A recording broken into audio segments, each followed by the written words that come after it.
Olá! Hoje a gente vai mergulhar fundo nos escritos de um dos maiores filósofos estoicos, Sêneca. E vamos descobrir como as cartas dele, escritas há quase 2000 anos, oferecem soluções que parecem ter sido feitas sob medida para os nossos desafios de hoje em dia. Parece uma pergunta um tanto ousada, né? Mas para pensar um instante.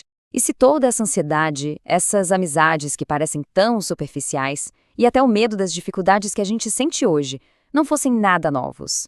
E se as respostas já estivessem lá, escritas em Roma, lá no auge do Império? É exatamente essa a ideia por trás das cartas a Lucílio. Olha, Sêneca não estava escrevendo um tratado acadêmico super abstrato, não. As cartas que ele mandava para o amigo dele, o Lucílio, eram tipo um manual pessoal, prático mesmo, para viver uma vida boa. É quase um roteiro, sabe? Para fortalecer o caráter, achar aquela paz de espírito e, claro, aguentar as pancadas que a vida dá. Então, vamos entrar de cabeça nisso. Para entender o poder dessas cartas, a primeira coisa é sacar a relação que existia entre o Sêneca e o amigo dele, o Lucílio. Era uma relação bem única. E aqui tá o pulo do gato. Sêneca não era só um professor, não. Ele era mais como um mentor, um diretor espiritual, quase um coach de vida daquela época. Ele olhou para o Lucílio e viu que ali tinha potencial, sabe? Potencial para virtude. Então ele assumiu essa missão de guiar o amigo, de ajudar ele a construir um caráter firme e forte, bem no meio de uma época de muita corrupção e incerteza. E um dos primeiros pilares para construir esse caráter é justamente o jeito como a gente se relaciona com as outras pessoas. Então, vamos começar por aí, pela arte da amizade. Pensa bem, hoje a gente coleciona amigos em rede social, né? Mas quantas dessas conexões são de verdade, profundas mesmo? Essa preocupação com a qualidade dos laços que a gente forma, Sêneca já tinha, e o conselho dele é tipo um antídoto perfeito para essa superficialidade toda. O que é genial aqui é que o Sêneca vira a lógica comum de cabeça para baixo. Ele fala o seguinte: não é para confiar primeiro e julgar depois. Não, é para julgar o caráter da pessoa antes de entregar sua confiança. Ele também alerta muito sobre as amizades por interesse, sabe? Aquelas que a gente busca só para tirar alguma vantagem. Para o Sêneca, amizade de verdade é um fim em si mesma. É construída na base da confiança e de uma abertura total.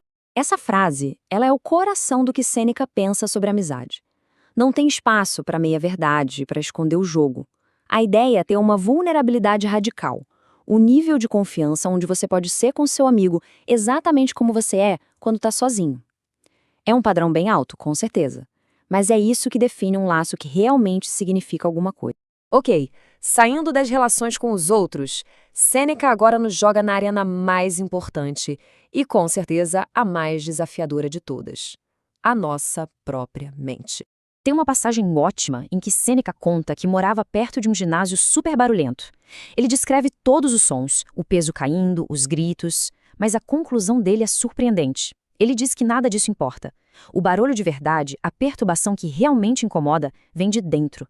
É essa guerra interna entre nossas ambições, nossos medos, nossos desejos, é isso que rouba a nossa paz, e não um barulho lá de fora.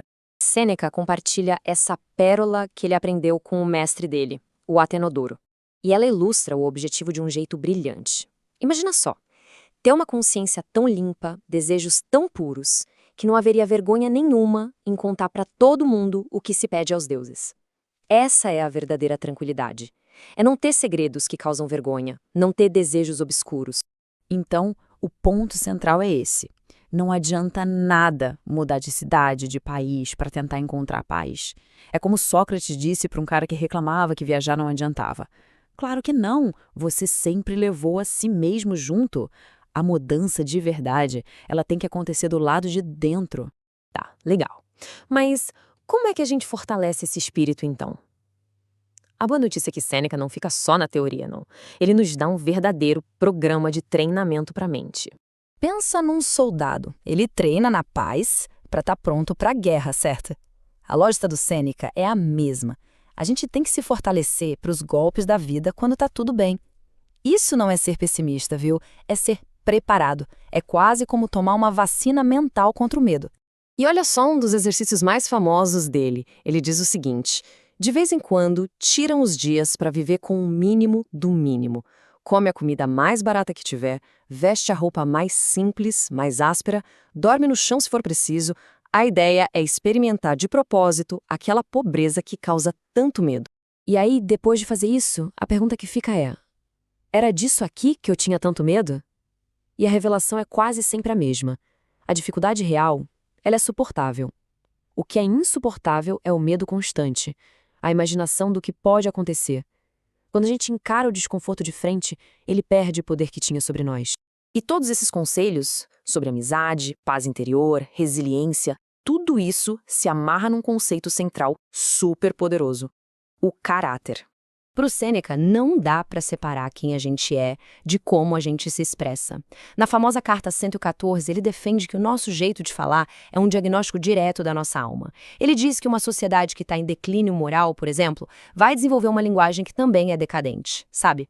A lógica é bem direta, né? Se o espírito é saudável, virtuoso, o pensamento vai ser claro e a fala controlada. Agora, se o espírito está corrompido pelo excesso, pelo medo, isso vai aparecer numa linguagem confusa, exagerada. Ou seja, as nossas palavras entregam como a gente está por dentro. E aqui vem o chamado final, o desafio definitivo de Sêneca: uma integridade radical. É viver como se não existisse diferença nenhuma entre a vida pública e a privada, entre o que se faz e o que se pensa. É um chamado para ser a mesma pessoa, não importa se tem alguém olhando ou não. Então, beleza. Como é que a gente traz essa sabedoria de 2000 anos para a nossa vida hoje? Vamos resumir aqui as lições mais essenciais. Se fosse para a gente resumir em 3 pontos, seriam estes. Primeiro, escolha bem as amizades, valorizando o caráter acima de qualquer interesse. Segundo, pratique o desconforto de propósito, treine para as dificuldades para não ter medo delas. E terceiro, busque viver com integridade total, alinhando o que se pensa, o que se fala e o que se faz. E a gente termina com essa pergunta, que fica para reflexão. Na nossa era, cheia de distração, polarização, ansiedade, qual desses conselhos antigos parece ser o mais necessário hoje? Será que é a busca por amizades de verdade, a coragem de encarar o desconforto ou o desafio de viver uma vida com integridade total? A resposta para essa pergunta talvez seja o primeiro passo para uma vida com mais sabedoria.